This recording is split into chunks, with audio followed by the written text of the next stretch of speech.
السلام علیکم ورحمۃ اللہ وبرکاتہ۔ اقرا محد الحافظات پشاور شار ورثت جماعت علی اول مضمون تفسیر سبق نمبر 10 سورہ حجرات۔ بسم اللہ الرحمن الرحیم۔ ترجمے کی طرف دیکھیں۔ یا ایہا الذین آمنو، اے ایمان والو، لا تقدموا بین یدی اللہ، آگے نہ بڑھو اللہ سے، ورسولہ اور اس کے رسول سے، واتقوا اللہ اور اللہ سے ڈرو، ان اللہ سمیع علیم، بے شک اللہ تعالیٰ سننے والا اور جاننے والا ہے۔ یا ایہا الذین آمنو، اے ایمان والو، لا ترفعوا اصواتکم، بلند نہ کرو اپنی آوازوں کو، فوق صوت النبی، نبی کی آواز سے، ولا تجہروا لہ بالقول کجہر بعضکم لبعض، اور آواز کو تیز نہ رکھو بات میں جس طرح کہ تم لوگوں میں سے بعض دوسرے بعض پر آواز کو تیز رکھتے ہیں، ان تحبط اعمالکم، یہ کہ ضائع ہو جائیں گی تم لوگوں کے اعمال، وانتم لا تشعرون، اور تم لوگوں کو خبر بھی نہ ہوگی۔ ان الذین، بے شک وہ لوگ، یغضون اصواتہم، دبی رکھتے ہیں اپنی آوازوں کو، عند رسول اللہ، رسول اللہ کے پاس، اولئک الذین، یہی وہ لوگ ہیں، امتحن اللہ قلوبہم، کہ جانچ لیا ہے اللہ تعالیٰ نے ان کے دلوں کو، للتقوی، تقوی کے لیے، لہم مغفرۃ و اجر عظیم، ان لوگوں کے لیے معافی ہے اور بڑا ثواب ہے۔ ان الذین، بے شک وہ لوگ، ینادونک، کہ پکارتے ہیں تجھ کو، من وراء الحجرات، دیوار کے پیچھے سے، اکثرہم لا یعقلون، اور وہ اکثر لوگ عقل نہیں رکھتے، ولو انہم صبروا، اور اگر وہ صبر کرتے، حتی یہاں تک کہ تخرج الیہم، جب تک تو نکلتا ان کی طرف، لکان خیرا لہم، تو ان کے حق میں بہتر ہوتا، واللہ غفور الرحیم، اور اللہ تعالیٰ بخشنے والا مہربان ہے۔ ان آیت کی تفسیر کی طرف دیکھیں۔ یہاں پر اس آیت کی شان نزول یہ ہے کہ آیتوں کے نزول کا واقعہ یہ ہے کہ ایک مرتبہ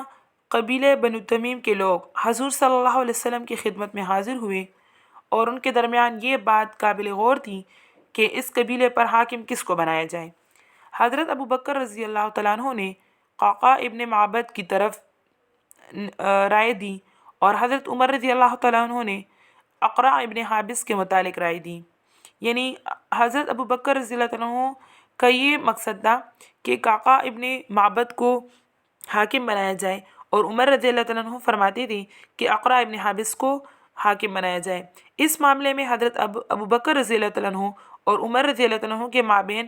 آپ صلی اللہ علیہ وسلم کی مجلس میں گفتگو ہو گئی، اور گفتگو بڑھ کر دونوں کی آوازیں بلند ہو گئی، تو اس پر یہ آیت نازل ہوئی۔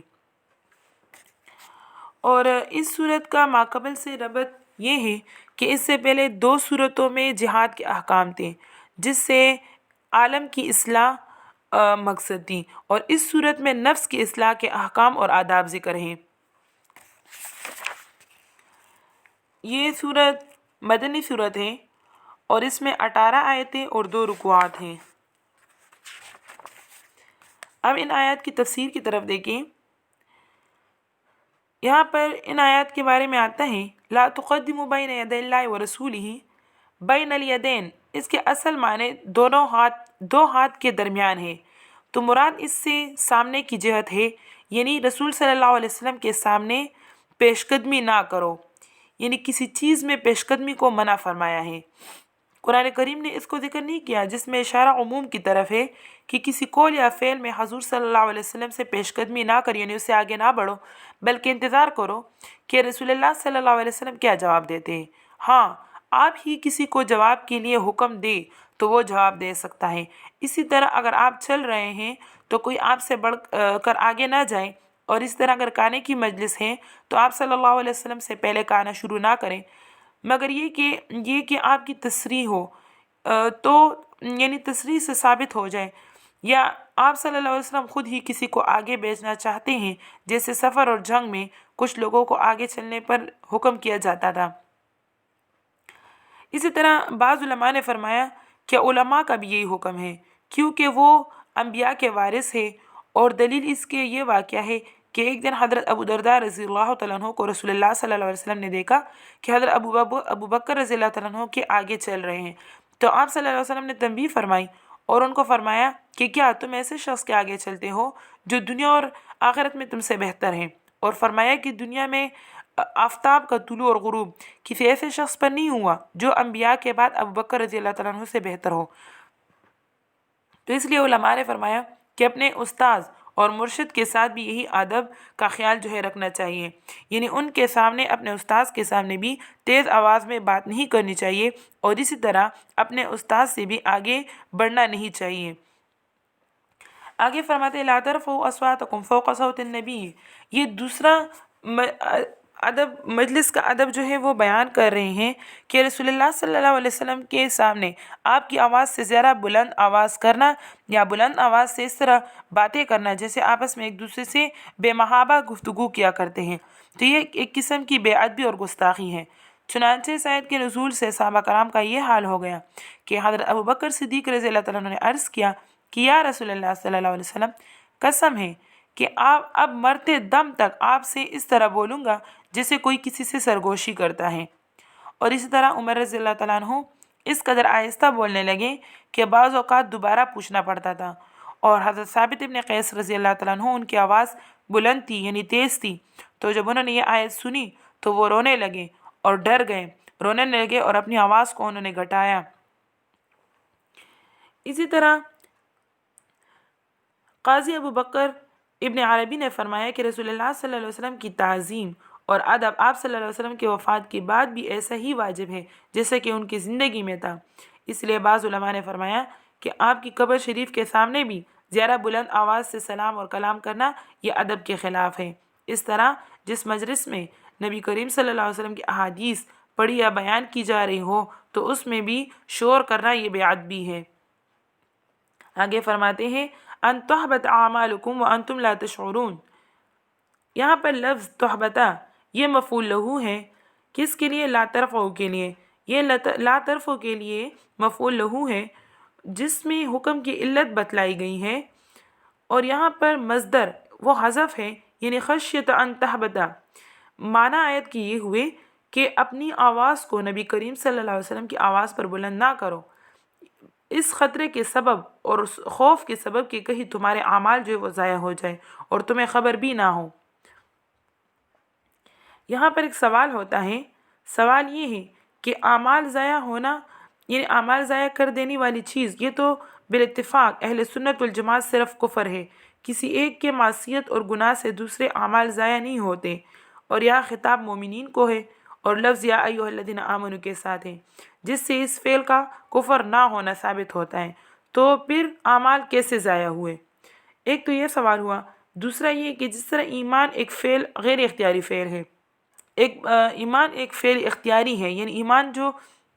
مانتا ہے، ایمان قبول کرتا ہے تو وہ اختیاری فعل ہے، جب تک کوئی شخص اپنے اختیار سے ایمان نہ لائے تو وہ مومن نہیں ہوتا۔ اسی طرح کفر بھی امر اختیاری ہے، جب تک کوئی شخص اپنے ارادے سے کفر کو اختیار نہ کرے تو وہ کافر نہیں ہو سکتا۔ اور یہاں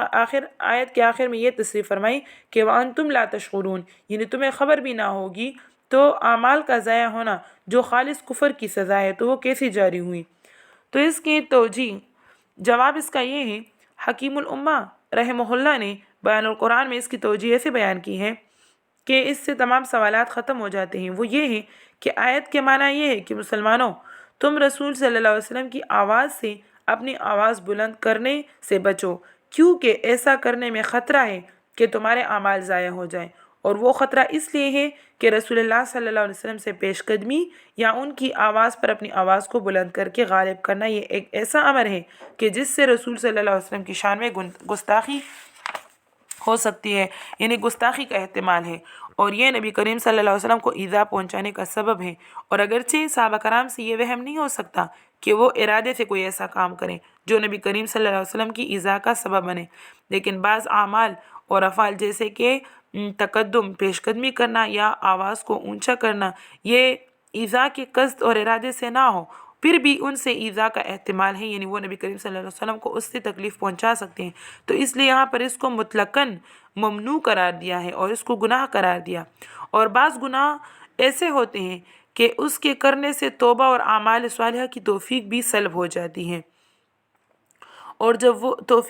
توبہ کی توفیق سلب ہو جاتی ہے تو انسان گناہوں میں ڈوب کر آخر کار کفر تک پہنچ جاتا ہے اور اس کو خبر بھی نہیں ہوتی اور وہ اعمال کے ضائع ہو جانے کا سبب بن جاتے ہیں۔ تو اسی طرح یہاں پر بھی ہے کہ ان کو مطلب خبر بھی نہ ہوگی، یہ اس کو گناہ نہیں سمجھتے ہوں گے، لیکن وہ اصل میں گناہ ہوں گے اور گناہ جو ہے وہ بڑھ کر جو ہے کفر تک پہنچ جائیں گے۔ تو اس وجہ سے اس کو یہی پر یہ فرمایا۔ آگے فرماتے ہیں ان الذین ینادونک من وراء الحجرات اکثرهم لا یعقلون۔ اس آیت میں نبی کریم صلی اللہ علیہ وسلم کا ایک تیسرا ادب سکھلایا کہ جس وقت آپ اپنے مکان میں تشریف فرما ہو تو اس وقت باہر کھڑے ہو کر آپ کو پکارنا، یہ گوارا پن کے ساتھ نام لے کر پکارا جائے تو یہ بے ادبی ہے اور یہ عقل والوں کا کام نہیں ہے۔ اس آیت کی شان نزول یہ ہے کہ قبیلہ بنو تمیم کے کچھ لوگ آپ صلی اللہ علیہ وسلم کی خدمت میں حاضر ہوئے تھے۔ یہ دوپہر کے وقت مدینہ میں پہنچے جبکہ آپ صلی اللہ علیہ وسلم کسی حجرے میں آرام فرما رہے تھے۔ یہ لوگ آداب معاشرت سے باخبر نہیں تھے بلکہ اس سے ناواقف تھے، تو انہوں نے حجرات سے باہر جو ہے پکارنا شروع کر دیا اور تیز آواز میں بولنے لگے اخرج الینا یا محمد۔ تو اس پر یہ آیت نازل ہوئی کہ جس میں اس طرح پکارنے کی ممانعت اور انتظار کرنے کا ان کو حکم دیا گیا۔ یہاں پر لفظ حجرات یہ حجرے کی جمع ہے اور اصل لغت میں حجرہ ایک چار دیواری سے گھیرے ہوئے مکان کو کہتے ہیں کہ جس میں کچھ صحن اور کچھ مسقف عمارت یعنی چھت والی عمارت ہو۔ نبی کریم صلی اللہ علیہ وسلم کی ازواج مطہرات مدینہ طیبہ میں 9 تھیں، یعنی ان کی تعداد 9 تھی اور ان میں سے ہر ایک کے لیے ایک حجرہ الگ الگ تھا جن میں آپ صلی اللہ علیہ وسلم باری باری تشریف فرما ہوتے تھے۔ تو یہاں پر جو ہے اس بات میں صحابہ کرام اور تابعین نے اپنے علماء کے ساتھ بھی اسی طرح ادب کا استعمال کیا ہے، اور حضرت ابن عباس رضی اللہ تعالیٰ عنہ سے نقل ہے کہ جب میں کسی عالم صحابی سے کوئی حدیث دریافت کرنا چاہتا تھا تو ان کے مکان پر پہنچ کر ان کو آواز یا دروازے پر دستک نہیں دیتا تھا اور دروازے کے باہر بیٹھ جاتا۔ جب وہ خود ہی باہر تشریف لے آئیں گے تو اس وقت میں ان سے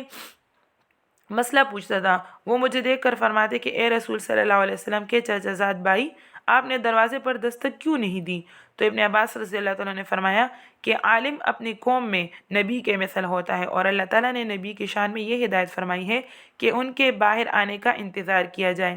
حضرت